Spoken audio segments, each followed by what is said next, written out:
Praise the Lord. Hallelujah. Ave Maria. ദൈവത്തിൻ്റെ വചനം പഠിക്കാനും ഓർമ്മിച്ചെടുക്കാനും ആഗ്രഹിക്കാത്തവരായി ആരാണുള്ളത്? 68 വയസ്സുള്ള ഒരപ്പച്ചൻ പള്ളി കഴിഞ്ഞപ്പോൾ എൻ്റെ അടുത്ത് വന്നിട്ട് പറഞ്ഞു, സിസ്റ്റർ കൊതിയാണ് കേട്ടോ, ഒരു വചനമെങ്കിലും ഒന്ന് കൊട്ടേഷൻ സഹിതം പഠിച്ച് എൻ്റെ ആയുസ്സിൽ എൻ്റെ വായിക്കടെ ഒന്ന് പറയണമെന്ന് വലിയ ആഗ്രഹം. ഇങ്ങനെയുള്ള കൊതി ആഗ്രഹം ഇല്ലാത്ത ആരാണുള്ളതല്ലേ? നമ്മൾ ഇന്ന് ദൈവത്തിൻ്റെ വചനം ഓർമ്മിച്ചെടുക്കാൻ കൊട്ടേഷൻ സഹിതം പഠിക്കാൻ എന്താണ് ചെയ്യേണ്ടതെന്ന് ഒരു കാര്യം നമ്മളിന്ന് കേൾക്കുകയാണ്. എൻ്റെ ജീവിതം കൊണ്ട് ഞാൻ മനസ്സിലാക്കിയ ഒരു കാര്യമാണ് എൻ്റെ സഹോദരങ്ങളോട് ഞാനിപ്പോൾ പറയുന്നത്. പ്രഘോഷിക്കപ്പെട്ട വചനം മാത്രമേ ഹൃദയത്തിൽ തങ്ങി നിൽക്കുകയുള്ളൂ. നമ്മൾ വചനം പഠിക്കും, അത് പറയും, ഒരു പ്രാവശ്യമൊക്കെ പറയും, പിന്നെ അതങ്ങോട്ട് മറക്കും. അങ്ങനെയാണ് നമ്മുടെ ഒരു സ്വാഭാവികമായിട്ടുള്ള കാര്യം.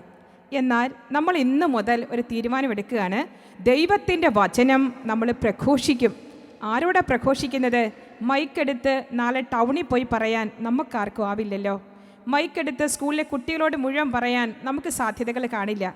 എന്നാൽ ആദ്യമേ തന്നെ നമ്മുടെ കുടുംബത്തിലുള്ളവരോട് നമുക്ക് പറയാലോ. ഒരു കുരിശുവരെ കഴിയുമ്പോൾ അപ്പനും അമ്മയും 2 മക്കളുമുള്ള ആ വീട്ടിൽ അപ്പനോ അമ്മയോ ആരെങ്കിലുമൊക്കെ ദൈവത്തിൻ്റെ വചനം പറഞ്ഞാൽ അതൊരു പ്രഘോഷണമായില്ലേ?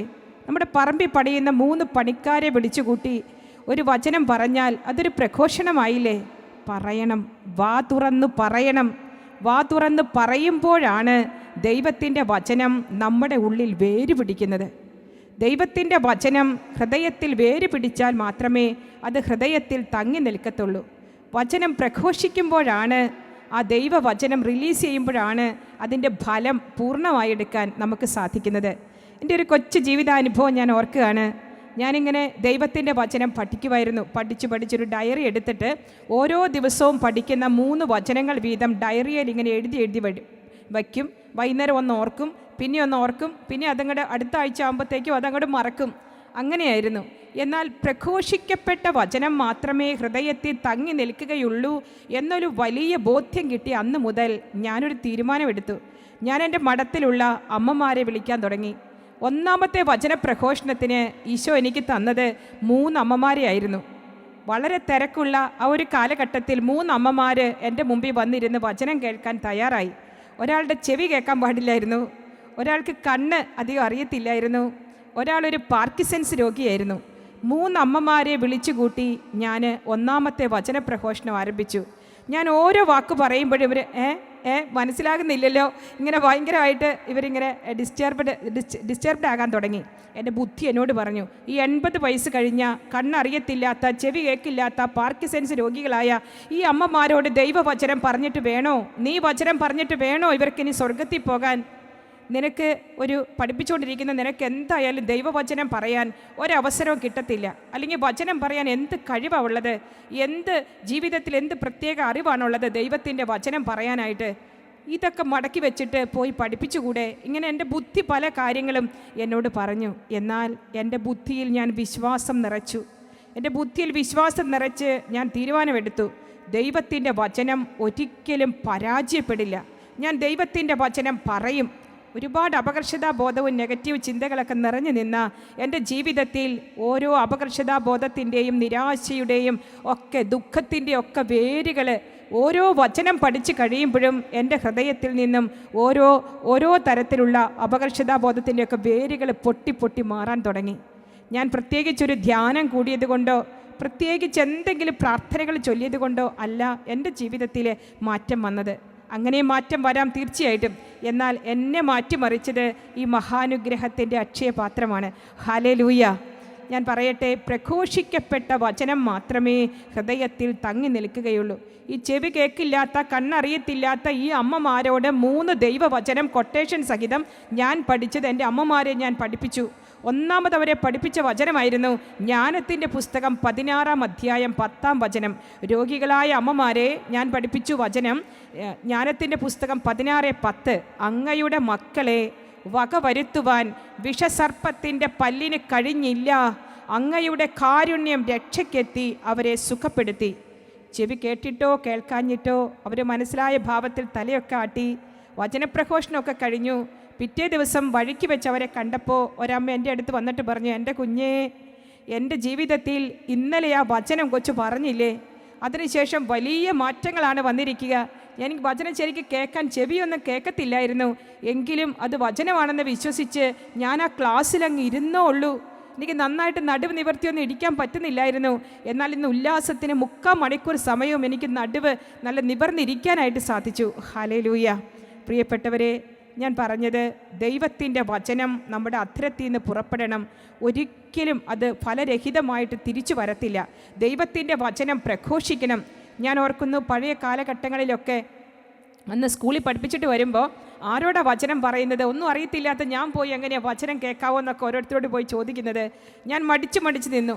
ഞാനന്നൊരു ബോർഡിങ്ങിലായിരുന്നു. അവിടെ ധാരാളം പേരമരങ്ങളും ചാമ്പ മരങ്ങളും റോസാ ചെടികളും എല്ലാം ഉണ്ടായിരുന്ന ഒരു കാലം. ഞാൻ ആ പേരമരത്തിൻ്റെ മുകളിലേക്ക് നോക്കിക്കൊണ്ട് ദൈവത്തിൻ്റെ വചനം പറയാൻ തുടങ്ങി. ഞാൻ ആ റോസാ ചെടിയും ജമന്തി ചെടിയൊക്കെ നോക്കി അതിനെ തൊട്ട് തലോടിക്കൊണ്ട് ദൈവത്തിൻ്റെ വചനം എൻ്റെ അധരത്തിൽ നിന്ന് അങ്ങ് റിലീസ് ചെയ്യാനായിട്ട് തുടങ്ങി.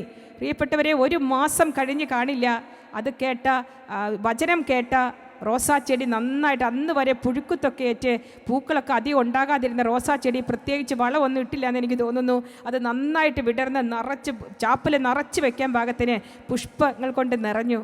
ആ പേര ഇടയ്ക്കും ഒക്കെ 1ഉം 2ഉം പേരയ്ക്കൊക്കെയാണ് കിട്ടിയിരുന്നുള്ളൂ. എന്നാൽ ഈ വചനം ഈ പേരയോടങ്ങ് പറഞ്ഞുള്ളൂ.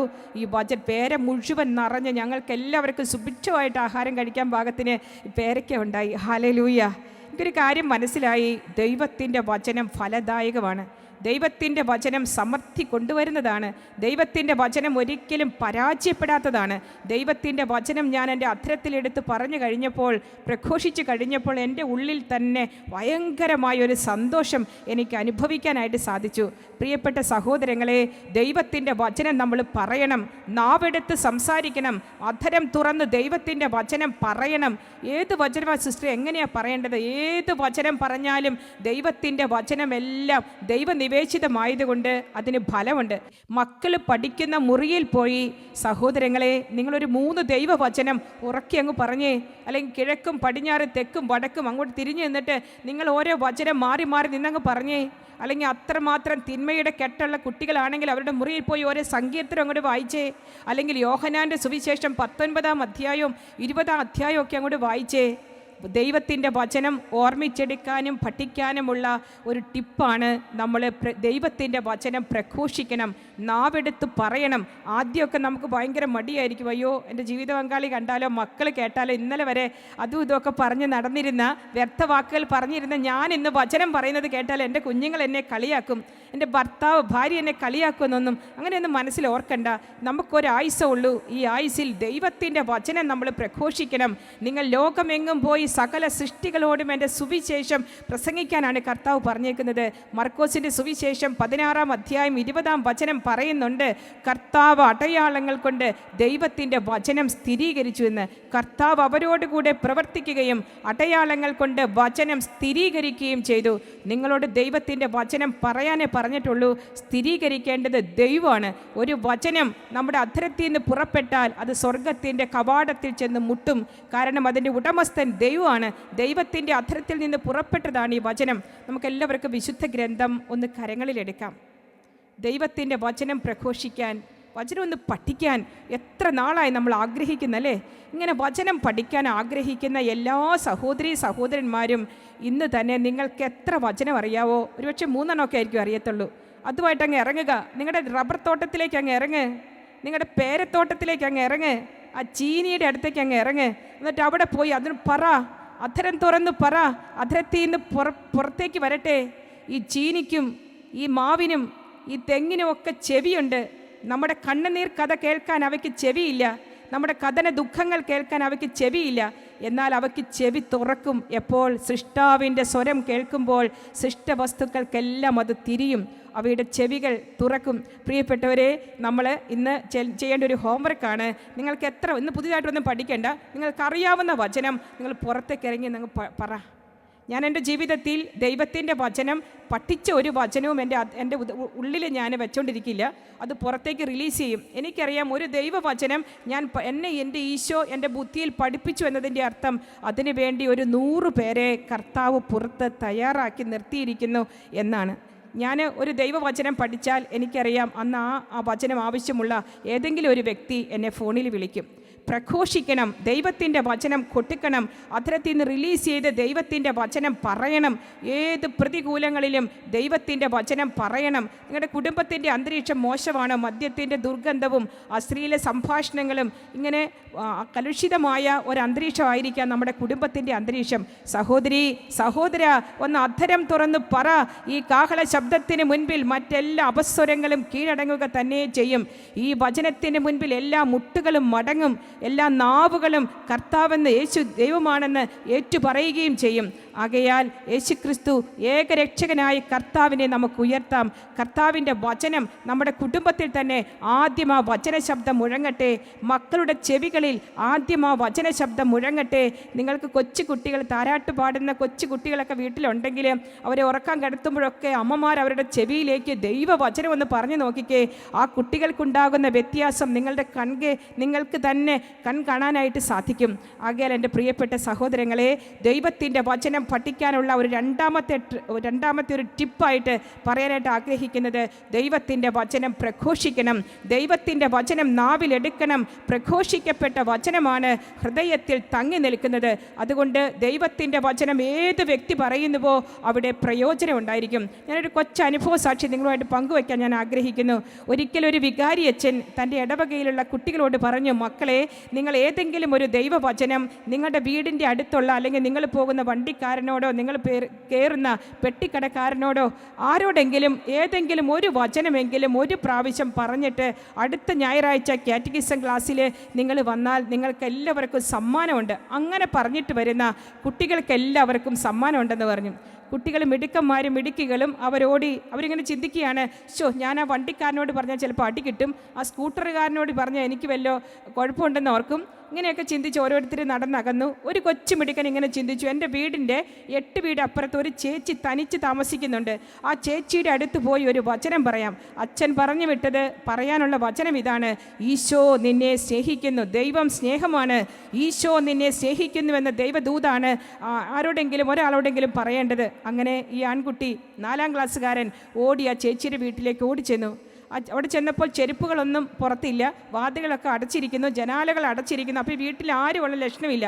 തനിച്ച് താമസിക്കുന്ന ആ ചേച്ചി എവിടെയെങ്കിലും പോയതായിരിക്കും. എങ്കിലും ഒന്ന് മണിയടിച്ച് നോക്കാമെന്ന് വിചാരിച്ചിട്ട് അവൻ 4 പ്രാവശ്യം മണിയടിച്ചു. ആരും തുറക്കുന്നില്ല. അവനറിയാം അവൻ്റെ മമ്മി വഴക്ക് പറയും താമസിച്ചാൽ. സമയം 12:45. ഉടൻ തന്നെ ഇവൻ തൻ്റെ ചെരുപ്പിട്ട് തൻ്റെ കാലും കൊണ്ട് ആ ഡോറിൻ്റെ തൊഴിക്കാൻ തുടങ്ങി. 1 പ്രാവശ്യം തൊഴിച്ചു, 2 പ്രാവശ്യം തൊഴിച്ചു. ആഞ്ഞ് വീണ്ടും അവനിങ്ങനെ തൊഴിക്കാനായിട്ട് ഇടിക്കാനും തൊഴിക്കാനും തുടങ്ങി. അപ്പോൾ കൃത്യമായി ഒരു സ്ത്രീ വന്ന്, തലയിൽ തുണിയിട്ട ഒരു സ്ത്രീ വന്ന് ഈ വാതിൽ അങ്ങ് തുറന്നു.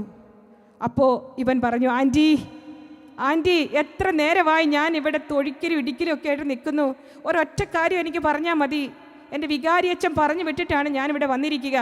ആൻറ്റി, ഈശോ ആൻറ്റിയനെ ഒത്തിരി സ്നേഹിക്കുന്നു. ആൻറ്റി, ഈശോ ആൻറ്റിയനെ ഒത്തിരി സ്നേഹിക്കുന്നു.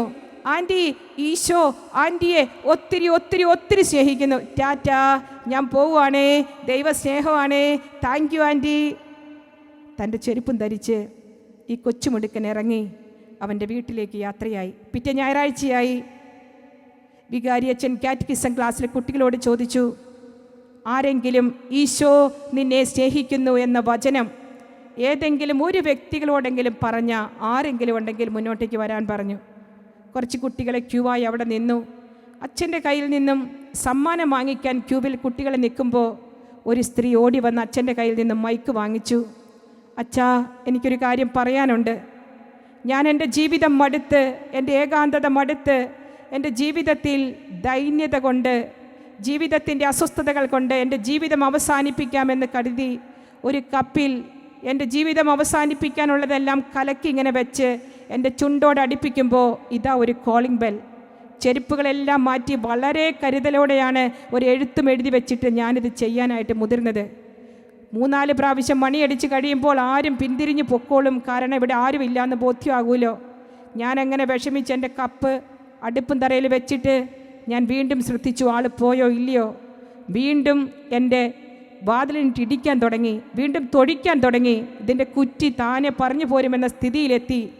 എന്തായാലും വേണ്ടില്ല, 2 ചീത്ത വാക്ക് പറഞ്ഞിട്ട് വരാം, ഒന്ന് മരിക്കാൻ പോലും ഈ നാട്ടുകാർ സമ്മതിക്കില്ലേ എന്ന് വിചാരിച്ച് എൻ്റെ കപ്പ് അവിടെ വെച്ചിട്ട് 2 വാക്ക് പറയണമെന്ന് വിചാരിച്ച് ഞാൻ ദേഷ്യത്തോടുകൂടെ വാതിലിങ്ങനെ തുറക്കുമ്പോൾ അച്ഛാ, കോമളനായ ഉണ്ണിയേശുവിനെ പോലെ നിൽക്കുന്ന ഒരാൺകുട്ടി അവൻ എൻ്റെ കണ്ണിൽ നോക്കി എന്നോട് പറയുകയാണ്, ആൻറ്റി, ഈശോ ആൻറ്റിയെ ഒത്തിരി സ്നേഹിക്കുന്നു. ആൻറ്റി, ഈശോ ആൻറ്റിയെ ഒത്തിരി സ്നേഹിക്കുന്നു. അച്ഛാ, സാക്ഷാൽ യേശുക്രിസ്തുവല്ലാതെ തക്ക സമയത്ത് അവിടെ വന്ന് ഈ ആത്മഹത്യാ ചിന്തയിൽ നിന്നും എന്നെ പിന്തിരിപ്പിച്ച് ദൈവത്തിൻ്റെ സ്നേഹം എന്നിലേക്ക് ഒഴുക്കുവാൻ ഈ ആൺകുട്ടിയെ അച്ഛൻ പറഞ്ഞു വിട്ടതിനെ ഓർത്ത് ദൈവത്തിന് ഞാൻ നന്ദി അർപ്പിക്കുകയാണ്. ഇനിയും എന്നെപ്പോലെ വേവിലും ദുഃഖത്തിലും ഇരിക്കുന്ന അനേകർക്ക് വേണ്ടി ഈ സത്യസുവിശേഷം ഇനിയും കുട്ടികളോട് പറയണം. മറ്റുള്ളവരോട് പോയി ദൈവത്തിൻ്റെ വചനം പറയാൻ, ഈശോ നിന്നെ സ്നേഹിക്കുന്നുവെന്ന ദൂത്, ഈ സുവിശേഷ ദൂത് മറ്റുള്ളവരോട് പറയാൻ ഇനിയും അച്ഛൻ പറഞ്ഞു വിടണമേ.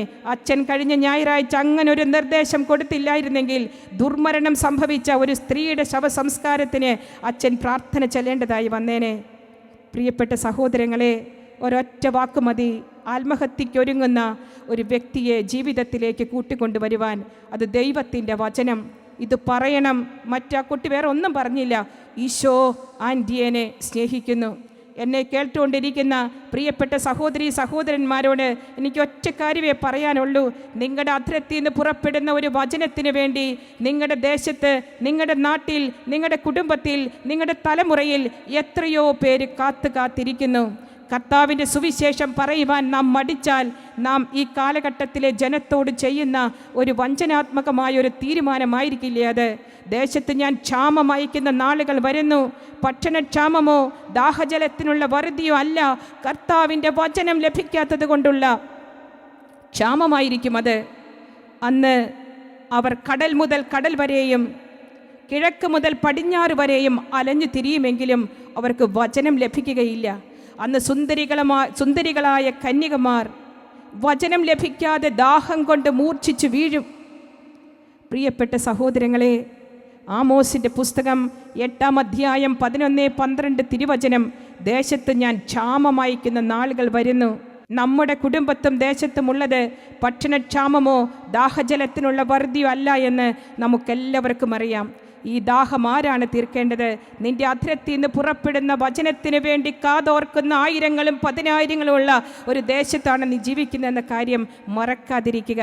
എൻ്റെ അനാസ്ഥ കൊണ്ട്, എൻ്റെ മടി കൊണ്ട്, ഒന്ന് എളിമപ്പെടാനുള്ള മടി കൊണ്ട് കർത്താവിൻ്റെ ഒരു ദൂത് നാവിലെടുക്കാൻ എനിക്ക് സാധിക്കാതെ പോയാൽ എൻ്റെ ജീവിതത്തോട് ഞാൻ തന്നെ ചെയ്യുന്ന ഒരാത്മവഞ്ചനയാകില്ലേ അത്. So let us take the word of God. നമുക്ക് വചനം എടുക്കണം. ഒരു വചനമേ പറയാൻ പറ്റിയുള്ളെങ്കിലും അത് പറയുക. ഇനി എഴുതി പിടിച്ചിട്ടാണ് അത് പറയാൻ പറ്റിയുള്ളെങ്കിലും നിങ്ങൾ തന്നെ സ്വന്തം കൈപ്പിടയിൽ എഴുതി പിടിച്ചിട്ട് ആരോടെങ്കിലും പോയി പറയുക. കർത്താവ് വാതിലുകൾ നമുക്ക് മുൻപേ കർത്താവ് തുറന്നിരിക്കും. ഹല്ലേലൂയ. പ്രഘോഷിക്കപ്പെട്ട വചനം മാത്രമേ ഹൃദയത്തിൽ തങ്ങി നിൽക്കുകയുള്ളൂ. ദൈവത്തിൻ്റെ വചനം പറയുക. സാഹചര്യങ്ങൾ അനുകൂലമാണെങ്കിലും പ്രതികൂലമാണെങ്കിലും ഉച്ചത്തിൽ പറയുക. ആരോടെന്നില്ല, ദൈവത്തിൻ്റെ വചനം പറയുക. കർത്താവിന് വേണ്ടി ഒരു ചുവട് നീ എടുത്തു വെച്ചാൽ നമുക്ക് വേണ്ടി 99 ചുവട് എടുത്തു വെക്കാൻ കർത്താവ് റെഡിയാണ്. ആരാണ് എനിക്ക് വേണ്ടി പോവുക? ആരെയാണ് ഞാൻ അയക്കുക? കർത്താവെ, ഞാൻ എന്നെ അയച്ചാലും. നമുക്കെല്ലാവർക്കും കരങ്ങൾ കൂപ്പാം. ദൈവത്തിൻ്റെ വചനം പ്രഘോഷിക്കുവാനുള്ള വലിയൊരു അഭിഷേകം നമുക്കെല്ലാവർക്കും തരണമേ എന്ന് പ്രാർത്ഥിക്കാം. അനേകരോട് പറയാൻ പറ്റിയില്ലെങ്കിലും എൻ്റെ കുടുംബത്തിൻ്റെ അകത്തളങ്ങളിൽ, എൻ്റെ ജീവിത ചുറ്റുപാടുകളിൽ, എൻ്റെ ഇടവകയുടെ ചുറ്റുപാടുകളിൽ കിട്ടുന്ന സാഹചര്യങ്ങൾ ദൈവവചനം പറയുവാൻ പ്രയോജനപ്പെടുത്തത്തക്ക വിധം പരിശുദ്ധാത്മാവേ, ഒരഗ്നിയായി, ശക്തിയായി, അഭിഷേകമായി, സാന്നിധ്യമായി, ഒരു വിടുതലായി എന്നിൽ കത്തിപ്പടരണമേ എന്ന് നമുക്ക് പ്രാർത്ഥിക്കാം. നന്മ നിറഞ്ഞ മറിയമേ സ്വസ്തി, കർത്താവ് അങ്ങയോടുകൂടെ സ്ത്രീകളിൽ അങ്ങ് അനുഗ്രഹിക്കപ്പെട്ടവളാകുന്നു. അങ്ങയുടെ ഉദരത്തിൻ ഫലമായി ഈശോ അനുഗ്രഹിക്കപ്പെട്ടവനാകുന്നു. പരിശുദ്ധ മറിയമേ, തമ്പുരാൻ്റെ അമ്മേ, പാപികളായി ഞങ്ങൾക്ക് വേണ്ടി ഇപ്പോഴും ഞങ്ങളുടെ മരണസമയത്തും തമ്പുരാനോട് അപേക്ഷിച്ചു കൊള്ളണമേ. ആമേൻ. പിതാവിൻ്റെയും പുത്രൻ്റെയും പരിശുദ്ധാത്മാവിൻ്റെയും നാമത്തിൽ ആമേൻ. ഈശോ മിശിഹായ്ക്ക് സ്തുതിയായിരിക്കട്ടെ. Ave Maria. Ave Maria, Ave Maria.